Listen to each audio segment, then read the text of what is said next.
to our live coverage. I hope you're enjoying our live stream of SVRA coverage. We've also got Trans Am over the weekend. We've got some international GT to bring you. We just saw the S2000s, or the S2s, as I'm rightly informed is the way to be called, by Ben Sissel, alongside me, Jonathan Green, and Ben is, well, as excited as I've seen him in a while. Giddy. This is my favorite group. Tell me why. I love all cars, but in my opinion, these are the only cars for me.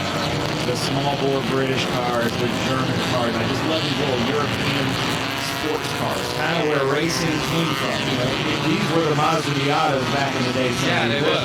That's my friend right there, the Chief Carl George, and that beautiful MGA. And look at this Maserati. It looks like they've designed a beautiful car and they just cut it off at the end. Yeah, that's the only thing I don't like about it. It looks like they put the rocket boots in the bottom. Yeah, but I love all these cars. And they're so much fun to drive, to watch. And the beauty is these were pretty normal cars out there. A lot of these cars, everybody's like, yeah, I went to the grocery store in these. Not so much that Formula Junior, but there's a Corvair and another Corvair. Ralph Nader somewhere had a little twitch. That's Rob Davenport right there, and that got some beautiful car. Paul Conkle in that MGB all the way from California. Doug Radix, a 190 SL. Look, what I love about this group, as opposed to the modern racing, is all the cars are so different. You have rear engine, rear wheel drive, air cooled cars in this class. You have front engine, rear wheel drive. You've got front wheel drive, front engine. It's just everything. So the cars all look different lines. It's so much fun. These are groups 1, 3, and 4, which means you've got small bore and kind of smaller bore cars out there.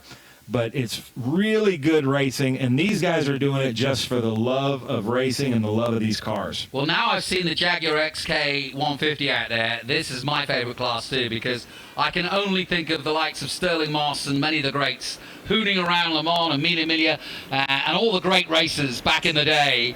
And can you imagine being around in period when these cars were brand new, and it really was Germany versus Italy versus, England, and even back then, or before then, they had national colours for green and blue and red, and so, it was special times. Green flag waves then, and away we go then for this bang up field of fantastic cars. And here they come towards the first corner. And it's Bruce Rona in the Lotus 22. Now look at this, side by side, what a difference the two sizes of cars are, but they'll battle for position. It must be quite intimidating when you're that low down in some of these smaller cars to be seeing these giant cars right above you, almost looking down on you. Yeah, look at that. That's John Nash and Logan Dernoshik going side by side into the keyhole. John Nash in that Lotus 7. That's Vic Skurmans right there in that number 7356. Great cars battling out. Actually, Vic met his wife Barbara here in Mid-Ohio over 30 years ago. John Nash in that light Lotus 7 and Logan going head-to-head. You couldn't get more different cars battling head-to-head in a racetrack. That's a British bravery. Tell me John Nash is British. He is. There you go. Definitely from the UK. That's what I thought. That was a British move if ever I saw one.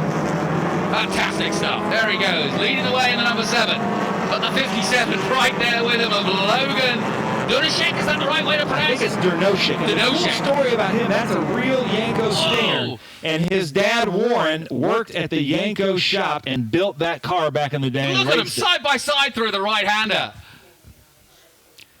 Nash just giving up position there, back to second, but for how long? Oh, it uses the power and the torque of the lightweight car to get back into the lead, and we saw it brilliantly overhead in the drone there, but just using the torque, look at that.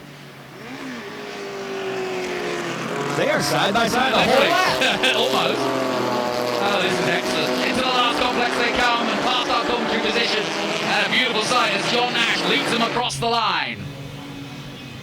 So it's Nash, Dernoshik, and Sharp. James Sharp, wasn't he involved in a previous group? Or is that another Sharp? No, I think he races something else with us, but also who would have thought that you'd be announcing a race in today's world with a second and third place Yanko Stingers, Corvairs racing here, and how cool is that? And then we have a Devon Porsche. Devon was a body maker that sold bodies, and you could decide what kind of drivetrain you wanted in there. And then there's Revenau in that beautiful, was that Lotus 22 Formula Junior. He's a brave man being out there with these closed wheel cars. Well, like I said, it must be pretty intimidating being that low. It was all the same cars, if we want to. We've really got to think about where overtake like here, and how you overtake, because every car is so different in this group. And the braking points are different, the tyres are different. I mean, it really is quite intimidating. I mean, how can you look at your mirrors in the white 17 and know that car is there? You don't. And Revenal just has to go in there with the faith, like, hope he knows that I'm here. Hello! But I hope you guys go out and look at these cars, and especially that Lotus 22. It's unbelievable. It looks like a Concours restoration. As we look at Scott Frazier and Vic Skirmantz going at it there. There's going to be great battles throughout this field. Looking forward to seeing the Triumph Spitfires as well as the Healey Sprite Mark 1 that's out there. We've got some Jaguar XKs out there. Just beautiful machinery of the era. An absolutely superb group of field. Now I can see why you like this group so much. Oh, this is where it's at for me for vintage racing. People make fun of me for that, but I don't care. This is the coolest racing there is right here.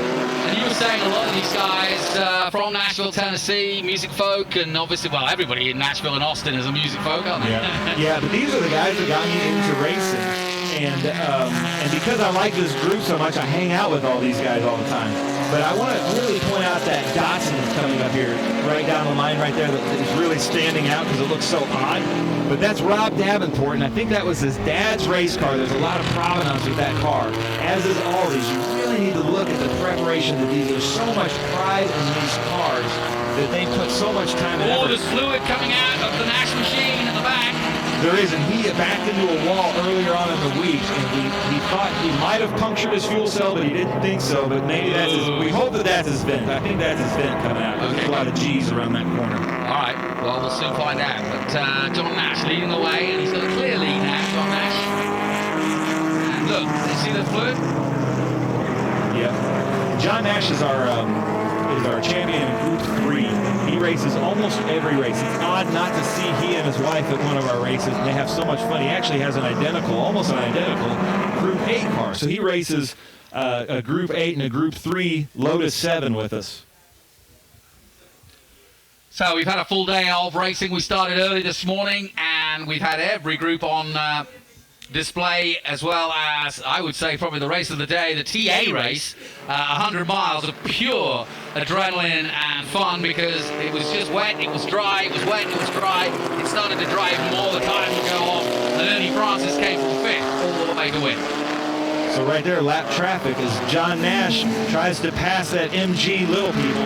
Can't say the other word, it's not politically correct, right? You could say midget. No, I don't think you can anymore. You can't say MG Little People. No, I think you have to. No, stay in age. It's a midget. Well, that's the same as a Sprite then. No, Sprite's a soda. It's a little Look extra at this. advertising. Logan looking into the inside on John Nash. I mean, can you get more different? That's what I love about this. You know, in modern racing, a lot of the cars all look the same. You can't tell them apart. You can definitely tell the difference between a Yanko Stinger Corvair and a Lotus 7. Yeah, the Chevrolet Corvette, beautiful machine. Look at how happy that bug eye is to be lapped. I love when cars smile. Yeah. What is not to like about this class of cars right here? I like cars that smile. They make me smile. I hope the director goes through the field a little bit, because there are some great battles happening mid and late pack. And what's cool about this group too, the camaraderie. These guys help each other out so much. They have so much fun. It's just as much about the partying and the barbecues and the food as it is the racing. Yeah, that's. I noticed that in the paddock yesterday. Everybody's outside. We went down to the Pains and they were roasting a big pork loin, and it smelt gorgeous. So I was almost going to stay the evening there, but I held back. Yeah, and now we're looking at Vic Skirmantz. Like I said, he's kind of a local here in that Porsche 356. Last year's Group 1 champion, Scott Frazier, in that what I call Kermit the Frog Eye Sprite. Beautiful cars. And then look up there. Look at those cars on the hill. I know. It's a time machine. That's what I love about SVRA. We just went back to 1967 right VW there. van there on the roof. There it is. Look at that. Kermit the Frog Eye Sprite. Now is that an Austin Heat? That is, yeah, that's an awesome. Beautiful. Frog Eye Sprite for you, Bug Eye Sprite for me, right? Fair enough, yeah. You say tomato, I say tomato. Yeah. Let's call the whole Datsun off. Here we go. Rob Davenport in the Datsun trying to pass these MG Little People, possibly an Austin Healey Sprite. Peter Uzdavinis. That sounds like a Russian name. No, that is an MG. Look at that, he's trying to get him. And look at how different those cars are. That Rob Davenport's really brave. That's a priceless car he's driving out there with a lot of family history. And there's Schechter right there in the 777 356. And Todd Cruz really getting fast in that dark green Austin Healey. Look at how much fun that Austin Healey is having racing with that Porsche. I have to say, I said the Jaguar was my car, but now I've seen the 777 Porsche. I'm kind of like, I've got my eye on that now. And as you say, these cars are priceless. I mean, you know, I'd hate to see that 777 get into a situation, but this is what they were built to do, and this is what they are doing right here in 2020, and it is a joy to be part of it. Yeah, and something you'll notice that we take a lot of time and effort to set up all these flags because an SVRA race, we may have 80 different manufacturers represented at a race. And how often do you see that? Look at this. You got a rear-engine Porsche air-cooled racing against a front-engine Austin Healey Sprite with an MGB back there, a Cypher. Just really cool race. These guys, you know, aren't even in the same class. Todd Cruz is in Group 1, and the MGB and the 356 are in Group 3, but they're having so much fun out there racing each other. Through the trees here at Mid-Ohio. The clock ticking down on another cracking race. This is Group 1, Group 3 and Group 4. They'll be back in action again tomorrow. And in fact, they'll be on at 10:35 local time here in Ohio. Just one lap to go. Here's your leader. And it's been a masterful display once again by John Nash. Final lap. Oh, and they're coming up to some lap traffic here. You never know what you're going to get there. Right there, that's my friend Carl George, the Chief. That is the man that got me into this in that MGA twin cam Sebring coupe. It's actually not a twin cam, and that's a tribute car to the Sebring cars that MGA raced back in the day. Beautiful car. And that man has been racing in Mid-Ohio for over, he started racing here, I think, in 1982, and he's still out there racing with us. So this is the final lap, and John Nash has led throughout most of it. Putting on a really good display too,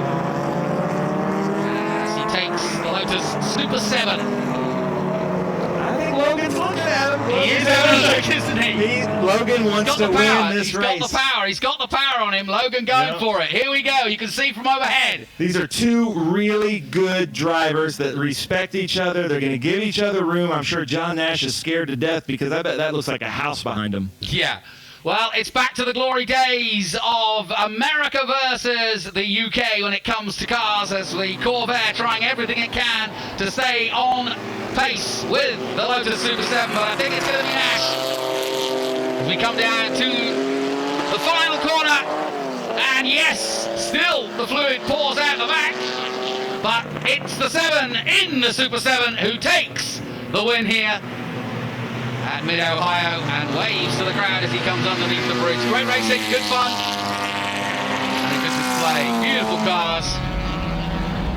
Oh, I love it. That Yango Stinger, you know, I think we just saw it. That was safe at any speed. Ralph Nader was totally wrong. Look at that. They're just pulling up beside each other because they're just giddy. They just had the time of their life out there on the track, and that's what it's all about. We're just trying to make sure that these guys have a great time here racing with us, anytime they're racing with us, but especially here this weekend in Mid-Ohio because everybody's just so excited to be back out and racing. Yeah, no kidding. And I think it's been a long time coming, and I want to put hats off to all the organisers for putting this on and taking the precautions, especially the officials here at Mid-Ohio who have been taking temperatures and have been social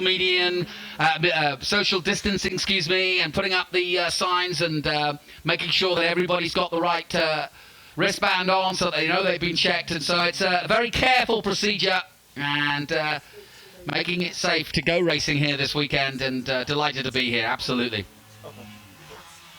So that concludes our Group 1, 3 and 4 Race 1. They'll be back in action tomorrow morning. I told you it'd be awesome. You did. So we'll take a short break. We'll be back with more action from Mid-Ohio as coming up next. It's the International GTs.